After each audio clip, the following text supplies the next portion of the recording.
Não há um bom sequer. Olá, hoje é sábado, dia 14 de outubro de 2023. Nós estamos aqui para fazer mais uma vez nossos estudos, agora sobre o livro de Isaías. E nós, como sempre, começamos com os nossos recados. Então, lembre-se, nossos recados, compre a Bíblia 365.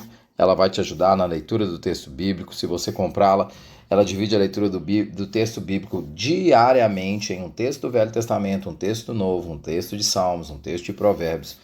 E aí, se você fizer a leitura todos os dias, ao final de um ano, você terá lido a Bíblia toda. Isso vai ajudar você bastante na edificação da sua própria vida. Ao mesmo tempo, a gente sempre fala aqui para que você procure os estudos bíblicos na igreja. Nós temos estudos às segundas-feiras, às quartas e às quintas, além de termos a escola bíblica dominical aos domingos. Você pode ver aqui na descrição desse áudio, você pode ver todos os estudos que nós estamos conduzindo e também os horários de cada um deles. E nós estamos aqui gravando esse áudio porque nós fazemos um breve estudo bíblico e colocamos na página da igreja, no canal do YouTube da igreja, no Spotify, colocamos no Deezer, colocamos em todas as plataformas digitais que a igreja está presente, colocamos um breve estudo bíblico sobre um capítulo da Bíblia. Nós estamos lendo agora o livro de Isaías e hoje vamos colocar um estudo sobre Isaías capítulo 6. Então você pode procurar nas plataformas digitais todos os dias. Nossa proposição é que você leia o capítulo e você encontre o estudo para que você possa ter mais informação sobre o texto bíblico. Nós já vamos fazendo quase a Bíblia toda, então aproveite, vá aos estudos, ouça, eles vão edificar a sua vida. O assunto de hoje é riquíssimo. Como eu gostaria de ter mais tempo do que os 15 minutos que nós temos aqui. O assunto é riquíssimo e ele é importante para corrigir um equívoco muito comum que nós dentro da igreja temos de vez em quando, de uma compreensão equivocada sobre a doutrina do pecado. Hoje nós vamos falar sobre Isaías no seu capítulo 6, entre os versículos 1 a 8. O texto é riquíssimo e o que nós vamos tratar também é riquíssimo. Então vamos lá. No ano em que o rei Uzias morreu, eu vi o Senhor assentado num trono alto e exaltado, e a aba de sua veste enchia o templo. Acima dele estavam serafins, cada um deles tinha 6 asas. Com 2 cobriam o rosto, com 2 cobriam os pés, e com 2 voavam. E proclamavam uns aos outros: Santo, Santo, Santo é o Senhor dos exércitos. A terra inteira está cheia da sua glória. Ao som das suas vozes e os batentes das portas tremeram, e o templo ficou cheio de fumaça. Então gritei: ai de mim, estou perdido, porque sou um homem de lábios impuros, e vivo no meio de um povo de lábios impuros. Os meus olhos viram o Rei, o Senhor dos exércitos. Logo um dos serafins voou até mim, trazendo uma brasa viva que havia tirado do altar com uma tenaz. Com ela, tocou minha boca e disse: veja, isso tocou seus lábios, por isso a sua culpa será removida, o seu pecado será perdoado. Então ouvi a voz do Senhor conclamando: quem enviarei? Quem irá por nós? E eu respondi: eis-me aqui, envia-me. Não há um bom sequer. E esse trecho de Isaías mostra a consciência do profeta disso. A consciência que é marcada quando alguém tem um encontro com o próprio Deus, com a presença do próprio Deus.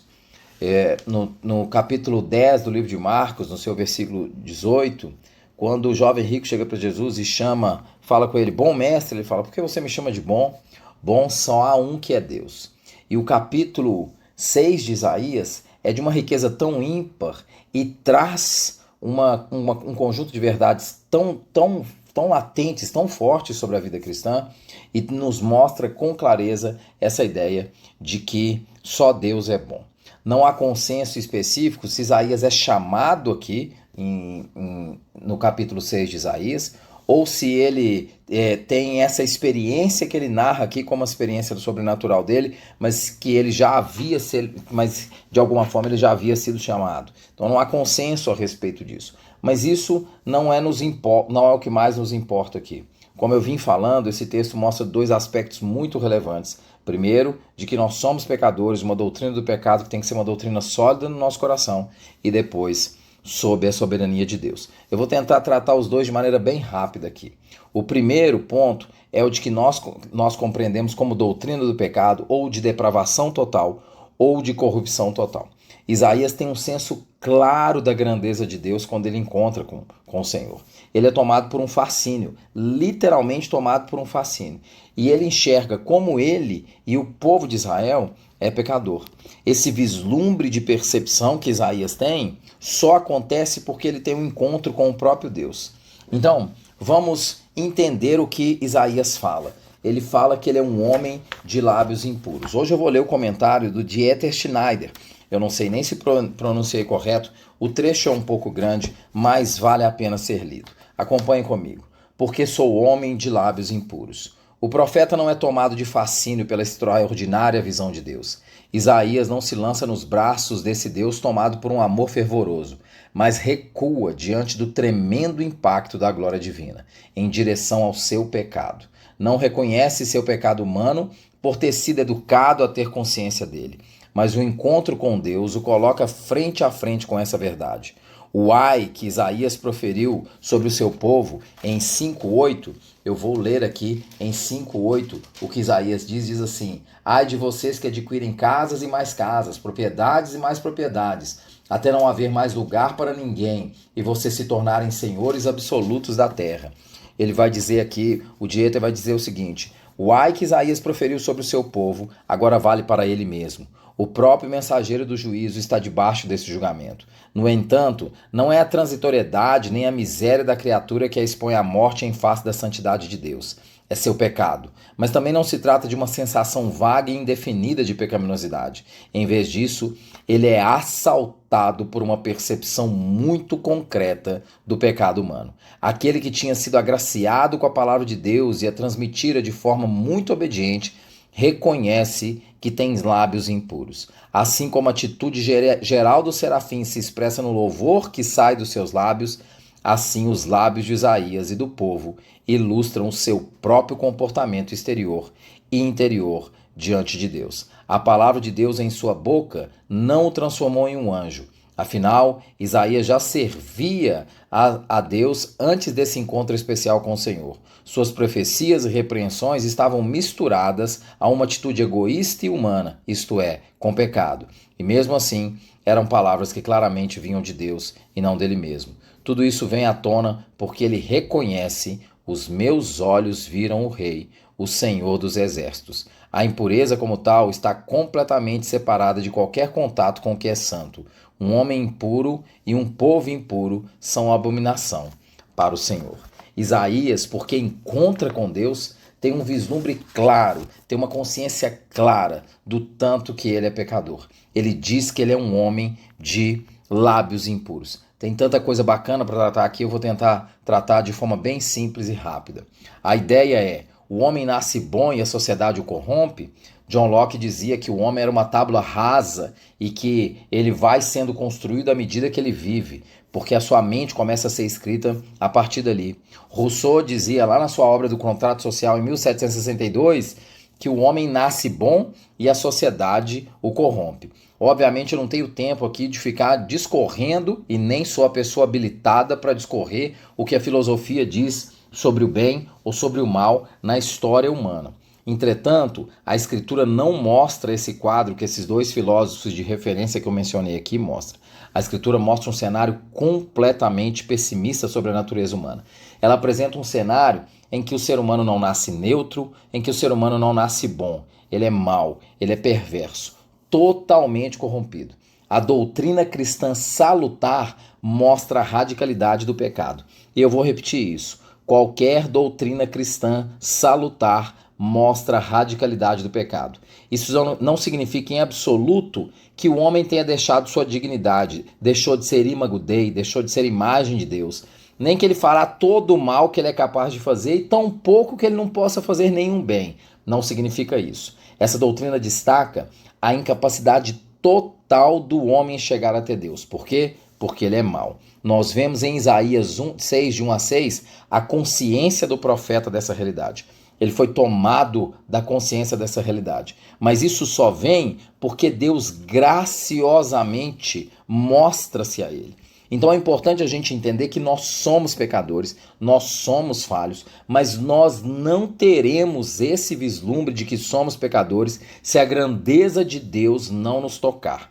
É estupendo ver que quem vai até Isaías é Deus. É ele que toca os lábios de Isaías e o perdoa de maneira graciosa. Portanto, Isaías, antes de ser o profeta obediente, é o profeta que é tocado pela graça. E a graça é que mostra a ele o vislumbre do seu pecado, porque Deus se revela a ele e se mostra a ele, e mais ainda, Deus toca os lábios dele e o cura. Nós vemos ele falar, com ela tocou a minha boca no versículo 7. Com ela tocou minha boca e disse, veja, isso tocou os seus lábios, por isso sua culpa será removida. O seu pecado será perdoado. Portanto, se você crê que há alguma bondade no homem, que há alguma bondade em você mesmo e que você tem alguma capacidade de decidir segui-lo, você ainda não compreendeu a radicalidade do pecado e você ainda não compreendeu a radicalidade do afastamento provocado pelo pecado entre Deus e os homens. Qualquer doutrina cristã salutar vai mostrar que nós não temos a menor condição de nos aproximarmos de Deus. E nós só fazemos isso pela sua obra graciosa que nos toca. Os homens na Escritura, nós estamos fartos de exemplos sobre isso. Eu não teria como citar todos eles aqui, mas todos os homens da Escritura que tiveram um encontro genuíno com o Senhor também tiveram uma consciência plena de que eles eram pecadores. Nós temos Isaías no próprio texto aqui de 6, de 1 a 6, nós temos Davi falando no Salmos 51, versículo 5, deixa eu abrir aqui rapidamente, só para que a gente possa ler isso, Salmo 51, versículo 5, Davi diz assim, sei que sou pecador desde que nasci, sim, desde que me concebeu minha mãe, sei que sou pecador desde que nasci. Daniel, em seu capítulo 9, quando ora ao Senhor, um homem temente a Deus, um homem que orava 3 vezes por dia, vai dizer, Senhor, a ti pertence todo o poder, a nós o corar de vergonha. Neemias, no seu capítulo 1, versículo 6, versículo 7, salvo engano, que reconhece que tem pecado contra Deus. Então, nós precisamos entender que o homem não é bom. Você precisa entender desesperadamente a radicalidade do pecado e como ele estraga a nossa proximidade com Deus. Isaías aqui mostra claramente, o profeta chamado mostra claramente, reconhece que ele é um homem impuro e que vive no meio de um povo de lábios impuros. O apóstolo Paulo, quando encontra com o Senhor Jesus no caminho de Damasco, no capítulo 9 de Atos, tem esse vislumbre da grandeza do seu Deus e de como o seu Deus é justo e ao mesmo tempo como ele é pecador. Como eu gostaria de poder discutir isso mais aqui, como eu gostaria de poder me aprofundar nisso, porque como eu vejo que nós temos uma percepção equivocada de acharmos que nós podemos tomar alguma posição diante de Deus como se no nosso coração nós tivéssemos condições de fazê-lo. Nós só temos condição de tomar alguma posição de nos aproximarmos a Deus se Ele se aproximar de nós e mostrar a radicalidade do nosso pecado. Esse texto não mostra somente isso. Ele também mostra a soberania de Deus e o seu castigo a um povo que insistentemente o desobedeceu. A mão justa de Deus vai castigar o povo de Israel. No versículo 11 diz assim, então eu perguntei, o profeta que tem a intimidade com o Senhor porque foi tocado por ele nos seus lábios pergunta. Então eu perguntei, até quando, Senhor? E Deus responde, até que as cidades estejam em ruínas e sem habitantes, até que as casas fiquem abandonadas e os campos estejam totalmente devastados, até que o Senhor tenha enviado todos para longe, a terra esteja totalmente desolada. Deus havia avisado ao seu povo de maneira recorrente para que o seu povo obedecesse, e o povo insistiu em desobedecê-lo. E Deus, de maneira justa e soberana, diz que ele vai levar o seu juízo até o fim. E eu já expliquei isso em outro momento. Nós queremos que Deus faça isso. Nós queremos que Deus faça isso porque nós queremos um Deus que castiga o mal e que castiga de maneira justa. E é isso que Deus mostra que ele vai fazer. Mas isso, para nossa salvação, isso não mostra a história final. Isso não significa que a graça não se manifesta. Ela se manifestou no próprio Deus purificando os lábios de Isaías, que se reconhece como um homem pecador, mas que teve seus pecados perdoados. Versículo 7. O seu pecado será perdoado. Mas também se mostra na santa semente, que aparece no final do versículo 13.